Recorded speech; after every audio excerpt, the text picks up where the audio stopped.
Nandito po kami sa lugar ng Royal Commission dito po sa Yanbu. Matapos nga namin na isuli ang aming nirentahan na sasakyan sa aming paggagala. At bilang souvenir video ay nais ko lamang din na ipakita ang kagandahan ng lugar namin dito.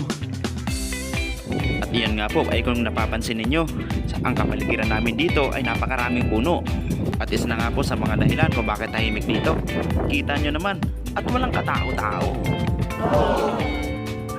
Ngayon nga po ay alas 5 na ng hapon at lulubog na ang haring araw sa Naco pa roon. Ano na nga palang lugar ito?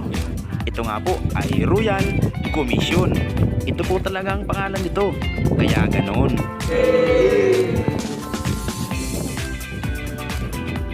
Sabi sa Royal Commission.